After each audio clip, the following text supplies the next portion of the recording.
They hit Earth first. Humanity ensured they'd never attack again. Part 1. The Day the Sky Burned. The Empire had ruled the stars for 3,000 years. They had conquered 17 star systems and crushed hundreds of species under their boots. No one had ever defeated them. No one had ever come close. When their deep space sensors found a small blue planet called Earth, they saw nothing special. Just another primitive world filled with weak creatures who had barely learned to leave their own atmosphere. Fleet Commander looked at the data on his screen and laughed. These humans had nuclear weapons, yes, but they pointed them at each other. They fought wars over invisible lines on maps. They killed their own kind over differences in skin color and belief systems. Had seen this before. Divided species were the easiest to conquer. He sent a single assault carrier to claim Earth. One ship. That was all he thought they would need. The carrier was called the Dominion, and it was the size of a small city. It carried 10,000 soldiers and enough weapons to destroy continents. Captain commanded the ship with the bored confidence of someone who had never known defeat. On a Tuesday morning in late September, the Dominion emerged from hyperspace above North America. It hung in the sky like a dark cloud, blocking out the sun over half the United States. People stopped in the streets and stared upward. Phones rang. News channels went crazy. World leaders demanded answers that no one had. Captain did not bother with warnings or demands for surrender. The never did. Conquered species learned obedience faster when they understood pain first. The first shot hit Chicago at 9:47 in the morning. The plasma beam was so hot that it turned steel into vapor and concrete into glass. The city did not burn. It simply stopped existing. 3 million people died in less than a second. They never knew what hit them. Mumbai was next, then Sydney, then Berlin. 60 million humans died in the first hour of the invasion. Admiral was aboard the aircraft carrier USS Defiance in the Pacific Ocean when the emergency broadcast reached her. She was 53 years old, with gray hair cut short and eyes that had seen combat in 3 different wars. Nothing had prepared her for this. She watched the satellite footage in her command room with her senior officers. No one spoke. On the screen, Chicago was just a crater filled with melted rock and ash. The alien ship hung above it, already moving toward its next target. Lieutenant Commander Greg Palmer stood beside her. He was a tall man in his early 40s with a calm face that hid a sharp mind. But right now, his hands were shaking. His sister lived in Chicago. She had 2 kids, a boy and a girl. He had promised to visit them next month. "Admiral," he said, his voice barely steady, "what do we do?" Was quiet for a long moment.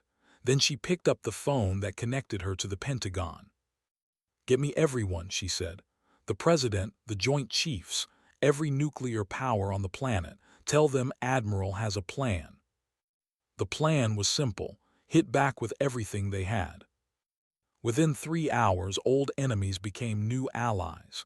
Russia aimed its missiles at the alien ship. So did China, France, the United Kingdom, India, Pakistan, and Israel. For the first time in human history, every nuclear arsenal on Earth pointed at the same target. The noticed the missiles launching, of course. Captain watched the radar with amusement. Primitive weapons. Chemical rockets carrying simple atomic warheads. His shields could handle 100 of them without stress. He was wrong. 347 nuclear weapons hit the Dominion at the same time. The first 50 stripped away the shields. The next 100 cracked the armor. The final 200 tore the ship apart from the inside out. Captain had exactly 2 seconds to feel surprise before he died. The explosion lit up the sky over North America like a second sun. Debris rained down for hours, spreading across 3 states. Radiation clouds drifted east on the wind. But when the smoke cleared, the alien ship was gone, destroyed, defeated. Humanity had won its first battle against the stars. Admiral allowed herself exactly 10 minutes to feel relief. Then she called another meeting. "This isn't over," she told the gathered leaders over video conference. "That ship came from somewhere. Whoever sent it will want to know what happened. And when they find out we destroyed their vessel, they'll send more." The Russian president nodded slowly. "How long do we have?" "I don't know, months, years, maybe only weeks, but we need to be ready." Greg Palmer spent the next 3 days searching for news about his sister. He called hospitals. He checked refugee lists. He even flew to what remained of Chicago's outer suburbs, wearing a radiation suit and carrying a photograph. There was nothing left. The crater where downtown had been was still glowing with heat. The suburbs were burned and empty. Rescue workers moved through the ruins like ghosts, finding nothing but ash and bone. On the third day, Greg stopped searching. He stood at the edge of the crater as the sun set behind the smoke clouds, and he made a promise. "Never again," he said quietly. "This will never happen again." He was not the only one making that promise. All across Earth, people looked at the sky with new eyes. They had always wondered if they were alone in the universe. Now they knew the answer, and it terrified them. But fear turned into something else, something harder, something dangerous. The nations of Earth began working together in ways that would have seemed impossible a week earlier. Scientists shared research openly. Factories retooled to build weapons and spacecraft. Soldiers trained alongside former enemies. Dr. Maria Santos was a physicist from New Mexico who had spent her career studying theoretical propulsion systems. 3 days after the attack, she received a call from the Pentagon. "We recovered pieces of the alien ship," the general told her. "We need you to figure out how their engines work." Maria looked at the wreckage they brought her. It was twisted and burned, but some components were still intact. She saw energy patterns she had only dreamed about, principles of physics that human science had barely begun to understand. "This will take years," she said. "You have 18 months, the general replied. "That's how long our analysts think we have before they send another fleet." Maria gathered the best minds on Earth. They worked around the clock, sleeping in shifts, living on coffee and determination. Every day they learned something new. Every week they made a breakthrough that would have won Nobel Prizes in peacetime. Humanity was changing. The attack had broken something in them, but it had also awakened something. Something old and fierce and refusing to die. In the ashes of 60 million dead, a new species was being born. Not the divided, fighting humans of before. Something united. Something focused. Something very, very angry. And somewhere in the stars, the Empire had no idea what was coming for them. They hit Earth first. Humanity ensured they'd never attack again. Part 2: The Forge of Vengeance. 18 months passed like a fever dream. Earth transformed itself with a speed that shocked even the most optimistic planners. Old borders meant nothing now. Old hatreds were forgotten. There was only one enemy, and it lived among the stars. The Global Defense Initiative formed within weeks of the attack. Every major nation contributed soldiers, scientists, and resources. Factories that had once built cars now built weapons. Universities that had once competed for research grants now shared everything freely. The entire planet worked toward a single goal: survival. Dr. Maria Santos led the propulsion team at the secret facility in Nevada. She had not slept more than 4 hours at a time since the attack. Her hair had gone gray at the temples, and her eyes were always red from staring at screens. But she was smiling more than she had in years. "We cracked it," she announced at the morning briefing, her voice shaking with excitement. "Faster than light travel. The alien engines bend space around the ship, creating a bubble that moves through normal space without actually accelerating.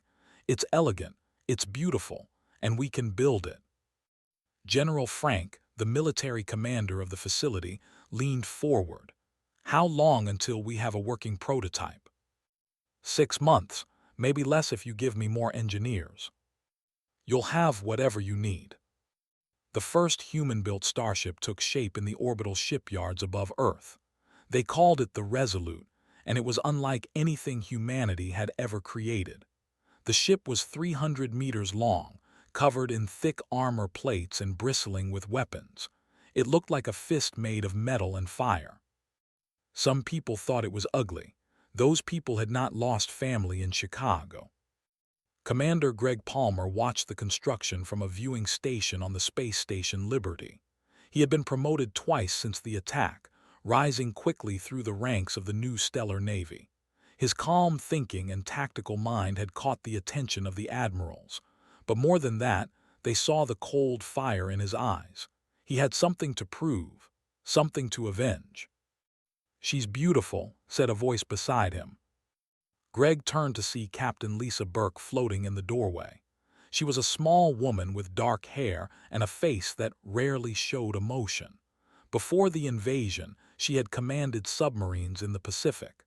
Now she was going to command humanity's first starship. "Think she's ready?" Greg asked.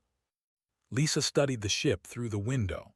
Workers in space suits crawled across its hull like ants on a metal giant. Sparks flew as they welded new armor plates into place. "The ship is ready," she said. "The question is whether we are." She was right to wonder. The crew of the Resolute would be traveling into the unknown.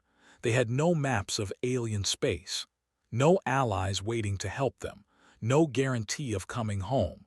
They were 300 people against an empire that had conquered star systems. But they were also human, and humans had a long history of doing impossible things. Back on Earth, the reconstruction continued. New cities rose from the ashes of the old ones, but they were different now. Every building had a bunker underneath it. Every neighborhood had an emergency shelter. Energy shield generators dotted the skylines like silver mushrooms. Children learned new subjects in school. Basic combat training sat alongside mathematics. Emergency survival skills were taught next to history. Every young person on Earth knew how to fight, how to hide, and how to survive. Sergeant Danny ran one of the largest training camps in North America. He was a big man in his 50s, with a face and a missing left arm. He had lost the arm in the attack on Sydney, where he had been visiting family when the plasma beam fell. He refused a prosthetic replacement. The empty sleeve was a reminder of what they had lost and what they were fighting for. "Remember Chicago," he told his trainees every morning. "Remember Mumbai. Remember Sydney. 60 million people died because we weren't ready. We will never be unprepared again." His trainees were young, most of them barely 18. They had grown up in a world where aliens were science fiction. Now they were preparing to fight them for real. Some were scared. Some were angry. All of them were determined. Amy was one of Danny's best students. She was 19 years old, with quick hands and quicker reflexes. Her parents had died in Mumbai. She had been studying abroad in London when the attack happened, watching the news in horror as her home city vanished in fire. "Why do you want to join the Stellar Navy?" Danny asked her during the final interview. Amy looked at him with steady eyes. "Because someone has to make them pay, and I want to be there when it happens." Danny nodded slowly. He had heard similar answers from 1,000 recruits. The attack had created a generation of warriors, young people who had lost everything and were willing to risk everything to ensure it never happened again. The Resolute launched on the 2-year anniversary of the attack. Admiral gave the send-off speech from the orbital station, her words broadcast to every screen on Earth. 2 years ago, we were attacked without warning. 60 million of our brothers and sisters were murdered in cold blood. The enemy thought we would break. They thought we would surrender. They were wrong. She paused, her eyes finding the camera. On Earth, billions of people watched in silence. Today, we send our first ship into the darkness. Captain Lisa Burke and her crew carry the hopes and dreams of every human being. They go to find our enemy. They go to learn their secrets. And they go to deliver a message. Her voice hardened. Earth is not to be touched, not now, not ever again. The Resolute's engines fired, pushing the ship away from Earth. It accelerated slowly at first, then faster and faster until it was just a bright point of light against the stars. Then the FTL drive engaged, and the ship vanished in a flash of blue energy. Greg Palmer watched it go from the command center of the station. He had wanted to be on that ship. He had begged for a position on the crew, but Admiral had other plans for him. "You're too valuable here," she had told him. "I need you training the next generation of officers. We're building a fleet, Commander. The Resolute is just the beginning." She was right, of course. The shipyards were already working on new vessels. The Defiant, the Relentless, the Fury, each one bigger and stronger than the last. But watching the Resolute disappear into the void, Greg felt a strange mix of hope and fear. Hope that Lisa Burke would find what they needed, fear of what she might discover. The enemy was out there somewhere, an empire that had crushed hundreds of species without mercy, and humanity was sending one small ship to poke the hornet's nest. Whatever came next would change everything. On the Resolute, Captain Burke settled into her command chair and looked at the star chart on her screen. The alien carrier had left energy traces when it jumped to Earth. Those traces pointed toward a cluster of stars about 40 light-years away. "Set course for the target system," she ordered, "and keep weapons ready. We don't know what's waiting for us." Her crew worked in focused silence.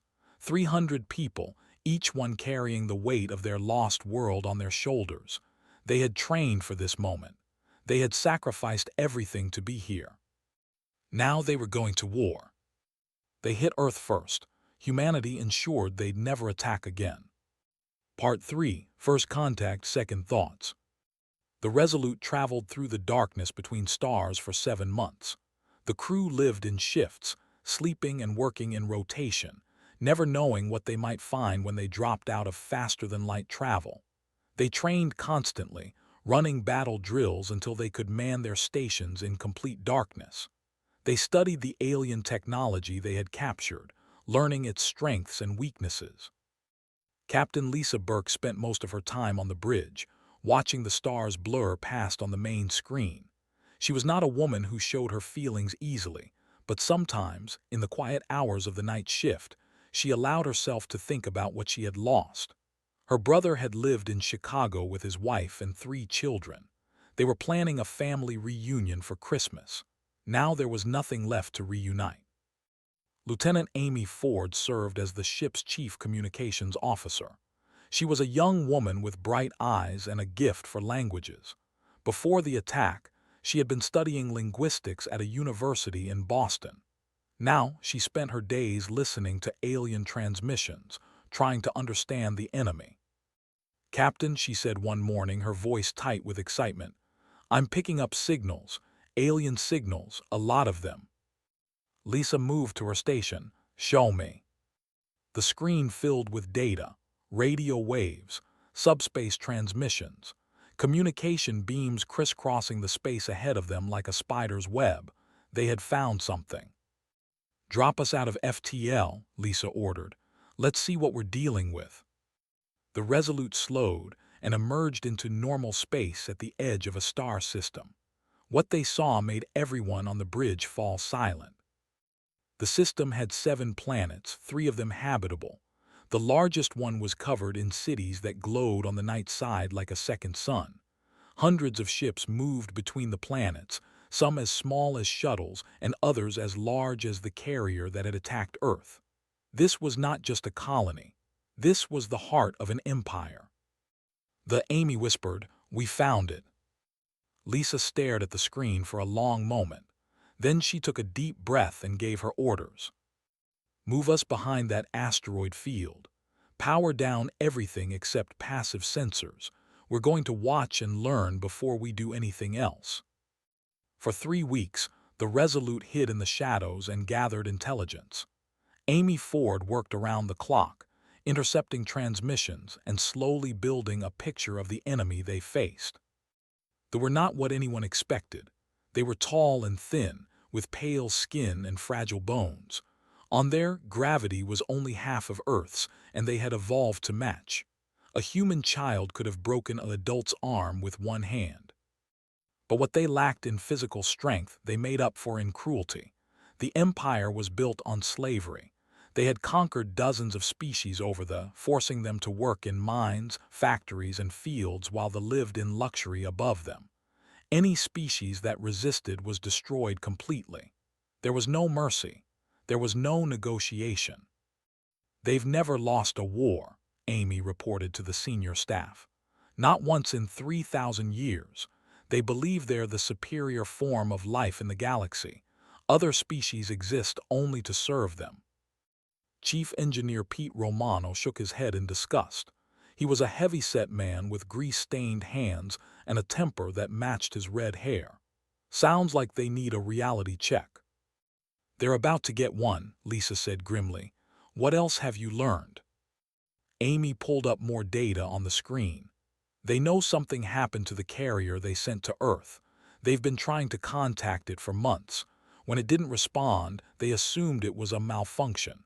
But recently, they started putting the pieces together." She took a breath before continuing. 3 days ago, their military command issued an order. They're assembling a fleet, 12 carriers and 40 support vessels. Their mission is to travel to Earth and destroy it completely. No occupation this time, just extinction. The room went very quiet. "How long until they reach Earth?" Lisa asked. "At their speed, about 14 months. 14 months. It sounded like a long time, but Lisa knew it wasn't. Earth's fleet was still under construction. They had maybe 10 ships that were combat-ready. Against 12 carriers, those ships would last about 5 minutes. She stood up and walked to the window, looking out at the distant glow of the. Billions of people lived there, going about their daily lives, completely unaware that a single human ship was watching them from the darkness. "We need to send a message to Earth," she said finally. "They need to know what's coming." "That will take weeks to arrive," Pete pointed out, "and they might detect the transmission." "I know, but Earth needs every second of warning we can give them." She turned back to face her crew. "We're also going to do something else. We're going to slow that fleet down." The officers exchanged glances. Commander Tony Reeves, the ship's tactical officer, leaned forward. He was a serious man with a shaved head and scars on his hands from a dozen battles. "Captain, we're one ship against an empire. What can we possibly do?" Lisa smiled, but there was no warmth in it. They have never lost a war because no one has ever really fought them. Their conquests have been easy. Their enemies surrendered or died without much struggle. They've forgotten what a real war looks like. She pulled up a map of the system on the screen. Supply lines, communication relays, fuel depots. The Empire's infrastructure was vast, but it was also spread out and poorly defended. "We're going to remind them. Hit and run, strike their supply lines, destroy their fuel depots, disrupt their communications, make them paranoid, make them afraid. Every day we delay that fleet is another day for Earth to prepare." Pete grinned slowly. "Guerrilla warfare in space." "Exactly. We can't win a straight fight, so we won't fight straight. We'll be ghosts. We'll be nightmares. We'll be the thing that strikes from the darkness and vanishes before they can react." The crew was silent for a moment. Then Tony Reeves nodded. "I'm in. What's the first target?" Lisa pointed to a space station orbiting the third planet. It was a fuel depot, servicing the ships that passed through the system. Destroying it would force the fleet to refuel elsewhere, adding weeks to their journey. "That station, tonight." The attack was quick and brutal. The Resolute dropped out of FTL right on top of the station, weapons firing before they even knew they were there. The station's defenses were designed to stop pirates and smugglers, not warships. They lasted about 30 seconds. When the fuel depot exploded, it lit up the night sky of the planet below. Millions looked up in confusion and fear. Nothing like this had ever happened in their empire. Nothing like this was supposed to be possible. The Resolute vanished back into FTL, before the enemy ships could respond. On the bridge, Lisa watched the explosion fade on the rear sensors. It was just the beginning. They had 14 months to cause as much chaos as possible. "Find me the next target," she said. "We've got work to do." Behind them, the Empire was waking up to a new reality. They were not the only predators in the galaxy anymore. Something else was hunting in the darkness. And it was very, very human. They hit Earth first. Humanity ensured they'd never attack again. Part 4: The Long War. For 11 months, the Resolute became a ghost. It struck without warning and vanished without a trace. Supply convoys disappeared. Communication relays went silent. Fuel depots exploded in the night. The Empire, which had not known fear for 3,000 years, began to remember what it felt like. Captain Lisa Burke used every trick in humanity's long history of warfare. She studied ancient battles from Earth's past and adapted them for space combat. She used asteroid fields for ambushes, just as generals had once used forests and mountains. She attacked from the direction of stars, blinding enemy sensors with solar radiation. She sent false signals to draw ships away from their posts, then struck the undefended targets. They called her the Ghost of the Void. Their soldiers whispered her name like a curse. Their commanders issued orders to find and destroy the human ship, but the Resolute was always one step ahead. "They're adapting," Commander Tony Reeves reported during a strategy meeting. "Their patrol patterns are changing. They're learning from our attacks." Lisa nodded slowly. She had expected this. No enemy stayed predictable forever. "How much have we slowed the fleet?" "At least 3 months. They had to reroute for fuel and supplies after we destroyed their main depot. That gives Earth more time." "Not enough time. We need to do more." Lieutenant Amy Ford looked up from her console. She had been monitoring enemy communications constantly, sleeping only a few hours at a time. Dark circles under her eyes showed the toll it was taking. "Captain, I've intercepted something interesting. The subject species in the Empire are getting restless. They've heard about our attacks. Some of them are starting to hope that they can be beaten." Lisa leaned forward. "Can we use that?" "Maybe. If we can make contact with the resistance movements, we might be able to coordinate attacks. Hit the Empire from multiple directions at once." It was risky. Any communication could be intercepted. Any contact could be a trap, but they were running out of options. "Do it," Lisa said, carefully. Meanwhile, on Earth, the shipyards worked at impossible speeds.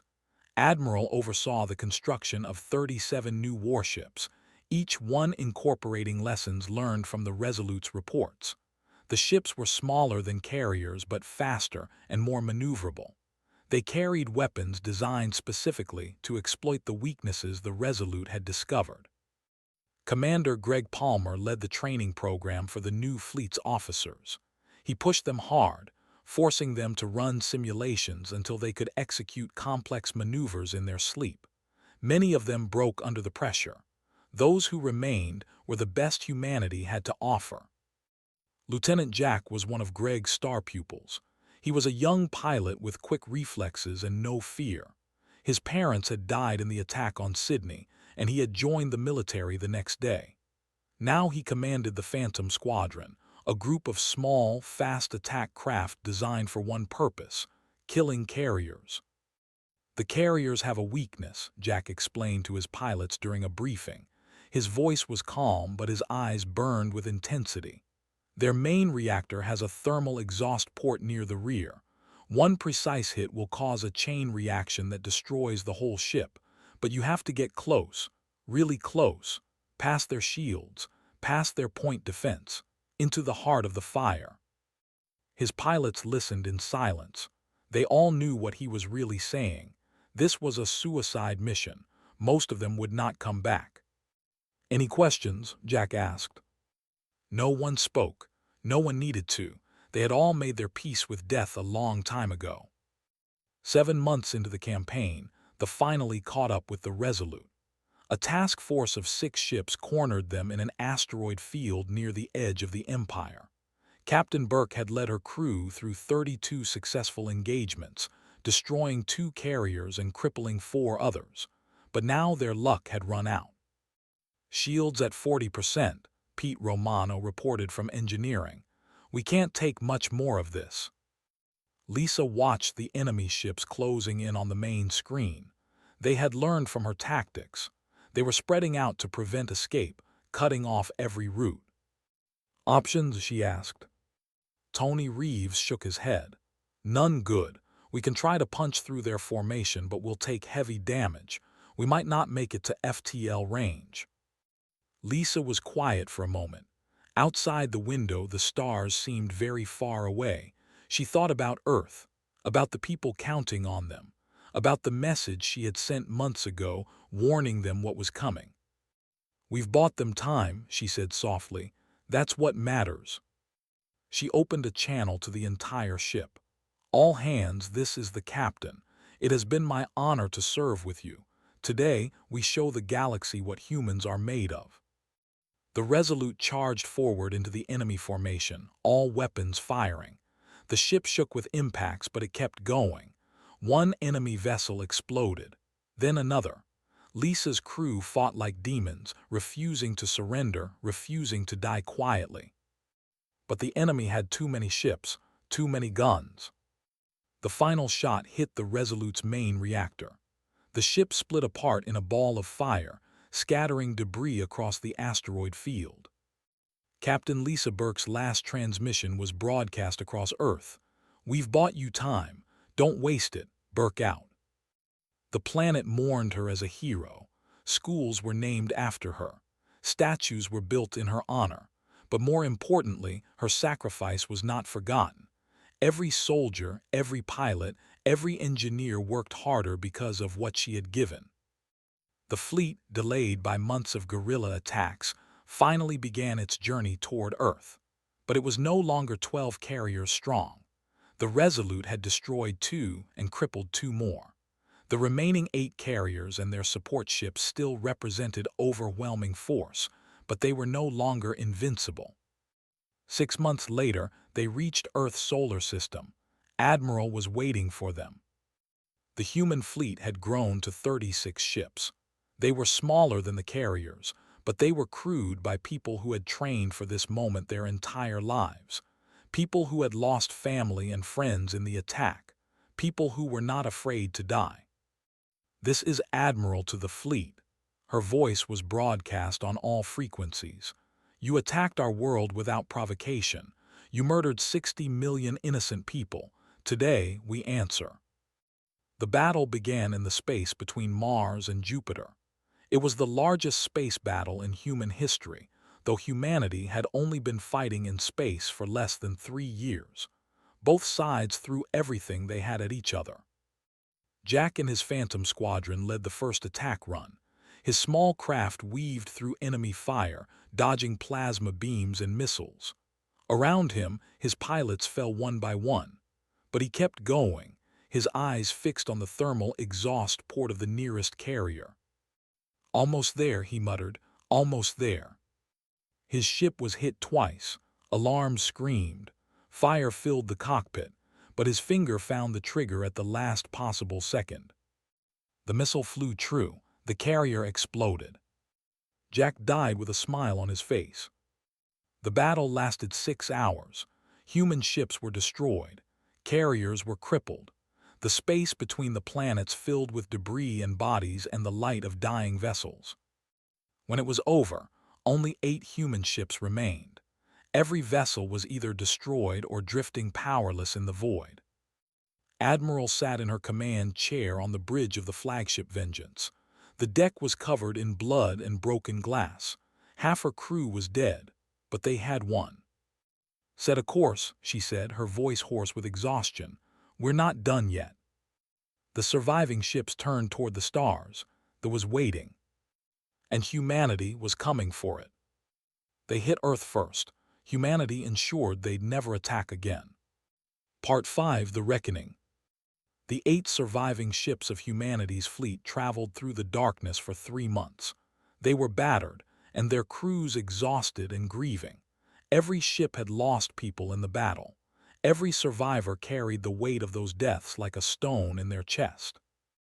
Admiral spent most of the journey in her quarters, writing letters to the families of the fallen.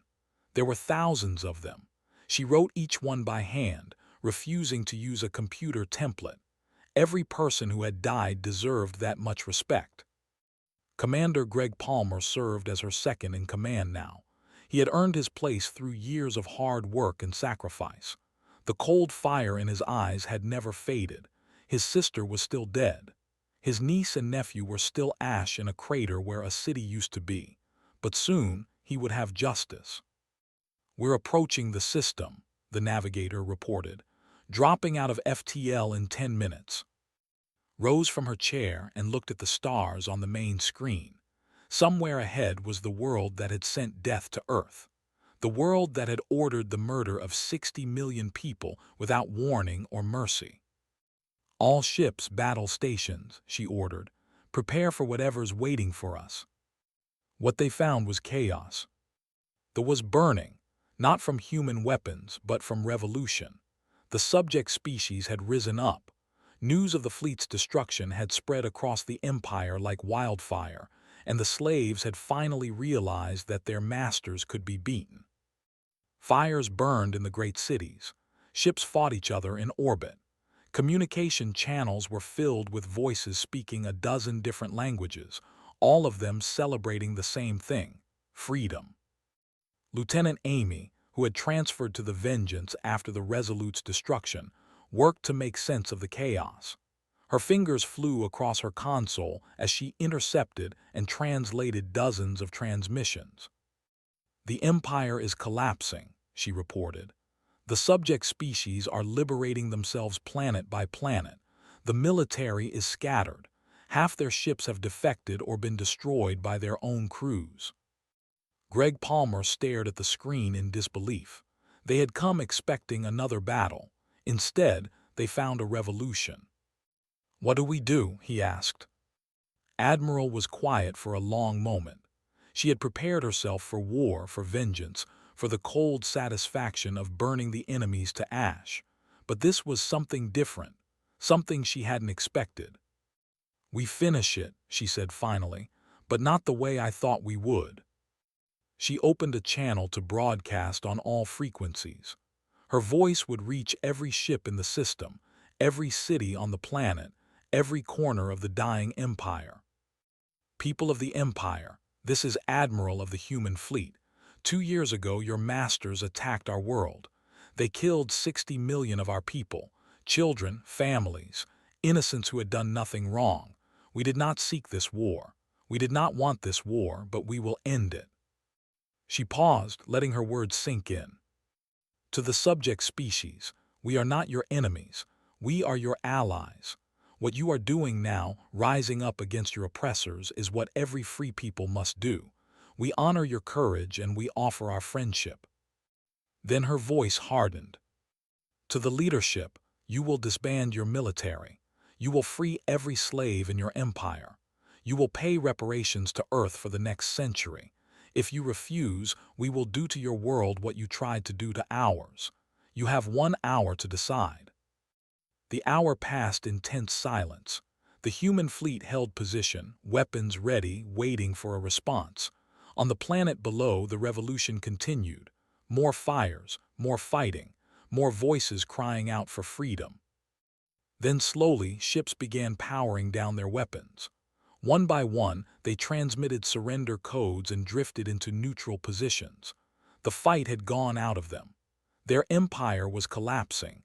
Their fleet was destroyed, and 8 battered human ships hung in their sky like the promise of death. A transmission came from the planet's surface. An official, his thin face pale with fear, appeared on the screen. "We accept your terms," he said. His voice trembled. "Please, no more death." Felt something shift inside her. She had dreamed of this moment for 3 years. She had imagined the satisfaction she would feel when the enemy finally broke. But now that it was here, she only felt tired. "Your terms are accepted," she said. Begin transferring your weapons to our custody immediately.